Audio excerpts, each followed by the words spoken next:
부조와 선지자 서문.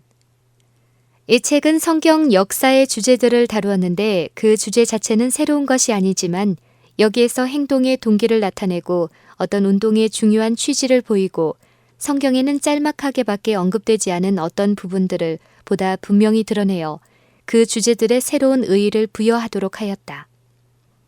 그리하여 그 장면들이 새롭고 영속적 감명을 주는 생생함과 무게를 가진 이와 같은 빛으로 하나님의 품성과 목적을 더욱 충분히 드러내고 사단의 간계와 그 권세를 쓰러뜨릴 방법을 밝히고 인간의 마음의 연약함을 보이면서 어떻게 하나님의 은혜가 사람들을 악과의 싸움에서 승리할 수 있게 하시는가를 확실히 보이기 위하여 성경의 기록을 비추고 있다.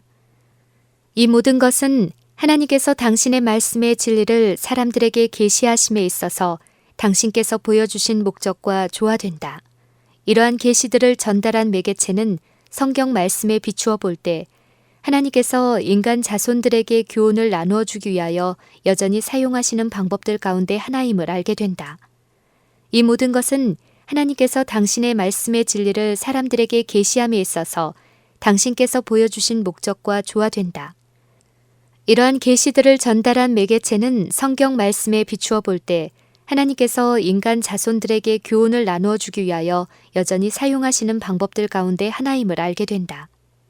그것이 지금은 태초, 곧 거룩하고 무죄한 상태에 있던 사람이 창조주로부터 개인적으로 교훈을 받던 당시와는 같지 않을지라도 인간은 하나님께서 당신의 대표자인 성령을 통하여 준비하신 거룩한 교사 없이 홀로 남겨지지 않는다.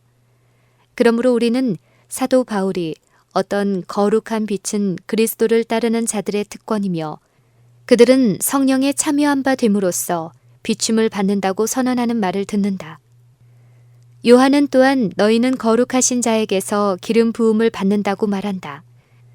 그러므로 그리스도께서 떠나가려고 할 즈음에 제자들에게 그들을 모든 진리 가운데로 인도할 위로자와 안내자로서 성령을 보내주기로 약속하셨다.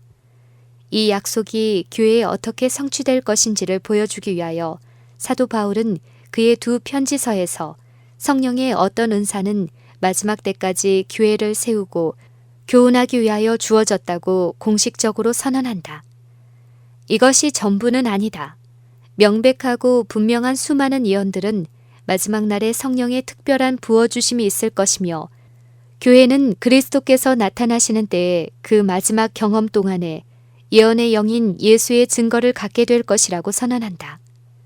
이러한 사실들을 통해 우리는 당신의 백성들을 위한 하나님의 돌보심과 사랑의 증거를 본다. 평상시뿐만 아니라 비상시의 위로자와 교사와 인도자인 성령의 임재를 위하여 교회는 다른 어떤 때보다도 마지막 날의 위험에 처하게 될 때 성령의 활동 방법들을 확실히 필요로 하게 된다. 성경은 성령이 사람들의 마음과 정신에 작용하여 그들의 이해력을 개발하고 그들의 발걸음을 인도하시는 여러 가지 통로를 지적한다. 이 중에 계시와 꿈이 있다. 이 방법을 통하여 여전히 하나님께서는 인간의 자손들과 교통하시고자 하신다. 이 점에 대하여 다음과 같은 당신의 약속이 있다. 내 말을 들으라. 너희 중에 선지자가 있으면 나 여호와가 이상으로 나를 그에게 알리기도 하고 꿈으로 그와 말하기도 하리라. 이 방법을 통하여 초자연적인 지식이 발람에게 전달되었다. 그리하여 그는 부올의 아들 발람이 말하며 눈을 감았던 자가 말하며 하나님의 말씀을 듣는 자가 말하며 지극히 높으신 자의 지식을 아는 자, 전능자의 이상을 보는 자, 엎드려서 눈을 뜬 자가 말하기를 이라고 한다. 인간을 위한 은혜의 기간 동안 성령이 교회에 나타나도록 계획하신 여호와의 계획에 관하여 성경의 증언을 연구하는 것은 크게 유익한 문제가 되었다. 우리가 아는 바와 같이 구속의 경륜을 창안하신 후 하나님께서는 당신의 아들과 거룩한 천사들의 봉사를 통하여 죄가 만든 시면을 건너 여전히 사람들과 교통하실 수 있었다. 때때로 하나님께서는 모세의 경우에서처럼 사람들과 대면하여 말씀하셨으나 더욱 흔히는 꿈과 계시를 통하여 하셨다. 이런 교통의 신뢰는 모든 하늘의 섭리를 망라하고 있는 거룩한 기록의 여러 곳에 많이 있다. 아담의 7세 손 에녹은 예언의 신을 통하여 권세와 영광으로 오시는 그리스도의 재림을 바라보고 보라, 주께서 그 수만의 거룩한 자와 함께 임하신다고 부르짖었다. 오직 성령의 감동하심을 입은 사람들이 하나님께 받아 말한 것임이니라. 백성의 영성이 쇠약하여질 때 예언의 신은 역사가 때때로 거의 사라지는 것처럼 보일지라도 그것은 교회가 경험하는 모든 큰 위기들을 밝혀주면서 하나님의 한 섭리에서 다른 섭리회로의 변화를 입증하는 신기원을 이루게 하였다. 그리스도의 성육신으로 구별된 시기에 달하였을 때에 침례 요한의 아버지는 성령에 충만하여 예언하였다.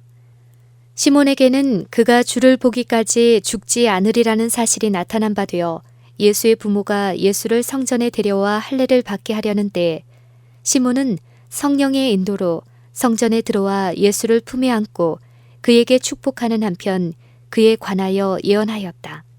동일한 순간에 들어온 여선지자 안나도 예루살렘에서 구속을 바라는 모든 사람에게 예수에 대하여 말하였다. 그리스도를 따르는 자들의 복음 전파에 수반되어야 하는 성령의 부어주심을 선지자는 다음의 말로 발표하였다. 그 후 내가 내 신을 만민에게 부어주리니 너희 자녀들이 장래일을 말할 것이며 너희 늙은이는 꿈을 꾸며 너희 젊은이는 이상을 볼 것이며 그때 내가 또 내 신으로 남종과 여종에게 부어줄 것이며 내가 이적을 하늘과 땅에 베풀리니 곧 피와 불과 연기 기둥이라. 여호와의 크고 두려운 날이 이르기 전에 해가 어두워지고 달이 핏빛같이 변하리라. 베드로는 오순절 날에 이 예언을 인용하여 그때에 일어난 경이로운 광경을 설명하였다. 불의 혀같이 갈라지는 것이 각 제자에게 임하고 그들은 성령의 충만함을 받고 다른 방언으로 말하였다. 그리고 조롱하는 자들이 저희가 세술에 취하였다고 비난하였을 때 베드로는 때가 제3신이 너희 생각과 같이 이 사람들이 취한 것이 아니라 이는 곧 선지자 요엘로 말씀하신 것이라고 대답하였다.